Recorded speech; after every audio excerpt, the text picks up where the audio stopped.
Hi, I'm Becky Thomas with Spring Grove Nursery, and I'm out here on the field on a beautiful fall day. We've got great weather here, and I'm joined with Bill McAdams from McAdams Consulting. He's our pest and disease consultant here at the nursery, and we shot a great video last year when he visited in the fall, and so this fall I thought we'd do another one together.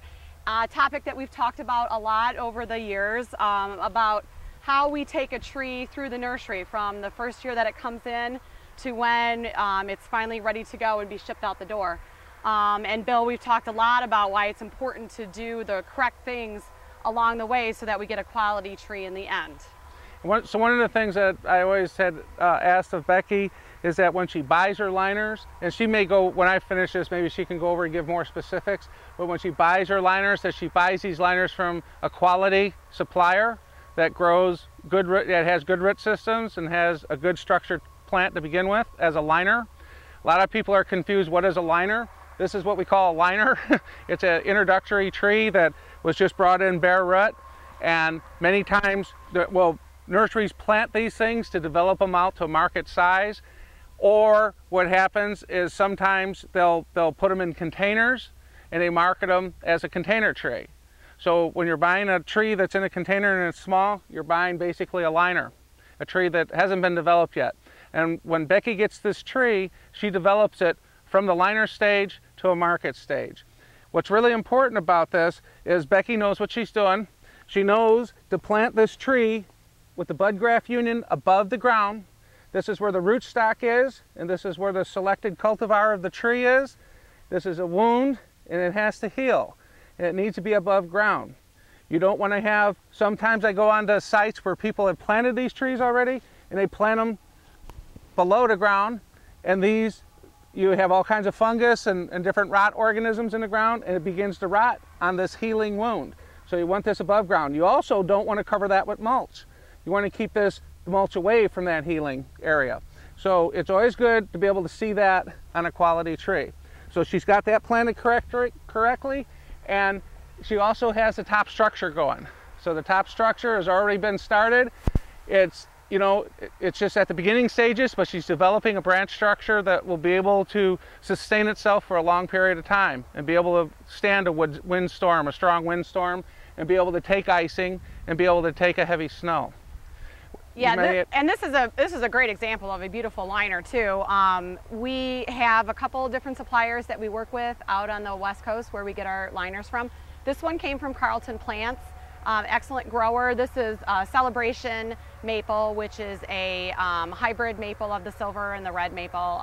Great tree, and they've already started it out with really good structure. And what we did, this was branched a little bit lower. When it came in this spring, after we got it planted, we went in and limbed it up a little bit, and we shortened the length of the branches. They might have been, depending on the tree that we get in, they might have been twice this long. So we've shortened it up, we've shortened the height up a little bit, and we've made sure it had a straight top on it. This one was going really good straight. This is another liner over here that we took, a little bit smaller liner, but we had to tape the top of that to get it going nice and straight. That's just Scotch tape that we use. And next year, then that's going to continue going from there. So a lot of work on our end the first year, which I think is almost some of the most important pruning right off the bat to get going, because we've seen trees in our nursery that maybe we didn't prune it right that first year, and then we're playing catch up every year trying to get things fixed. So we really focus a lot on the first year. And many times I'll come onto sites where homeowners have bought these trees in a container. They planted it where the soil is above that bud graft union. They haven't trimmed that top, and they've let it go for a few years. Then they subject it to lawn irrigation. The lawn looks great, but they're wondering, why is my tree failing? And there's many reasons. And so some of the best reasons would be the bud graft union above ground and a good top structure, and make sure you know where you're planting your tree, where it's a good site. And that's where a professional nursery grower would know in your local area to tell you where you should be planting your trees. Okay, so let's go take a look next at some trees, some liners that have been in the ground for 2 years, and see how those look in the process. Okay. Okay, we're out here in a different part of the nursery, and this is we just came from the 2011 block of liners that we just lined out this spring, and now we're in a 2009 block of maples that we planted 2 years ago. And this is a State Street maple, so another type of maple that we're looking at. This is Acer mayabii. And this tree's been in the ground for 2 years. We did all the stuff that we showed you on that last tree the first year it was planted, with the right height and pruning back the top and getting a leader started. We've got some more work to do on this tree, but in the last 2 years we've brought the height up a little bit more on the branches, and we've continued to make sure it had a nice leader going. We've got a little bit more shaping to do on this, just to kind of keep in check some of the growth that we had. We had a really good growing season this year, so you can see we've got a few more, things in there we need to prune and fill in, but this tree's well on its way, about halfway through the cycle. What do you think, Bill? Yeah, it looks really good. Actually, I look always at your bud graft union. It's healed, and so, she's done a good job of healing it because it's above ground.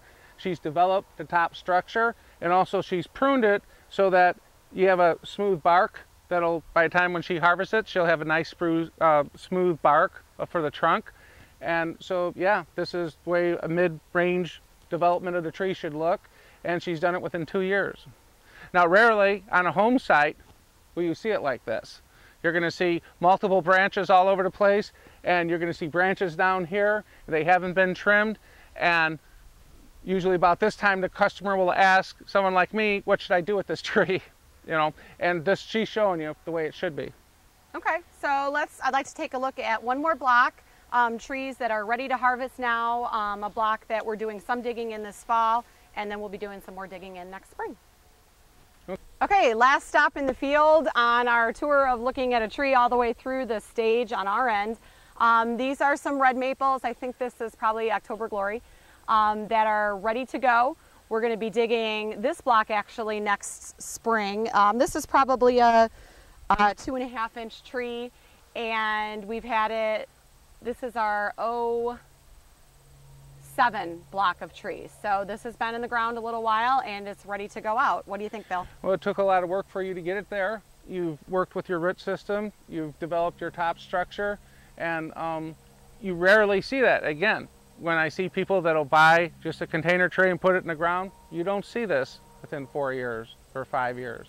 And and the cost difference, she's put a lot of time and work in it. It's been years. She's been, taking care of this tree and developing this tree.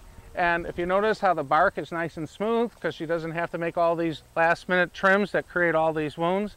So this tree is a reason why a professional grower, it's worth the money to work with a professional grower and have professional installation. And so you get a nice tree. Thanks. I really appreciate you coming by again this fall. Tell us a little bit before we go. I know you've got a website that's up now. You do pest and disease consulting for me, but you actually can do stuff for other industries as well, right? Yeah, right. My website is www.mcadamsconsultinginc.com. I specialize with insect and disease problems of landscape trees and shrubs. I work primarily with nursery growers and professional landscapers.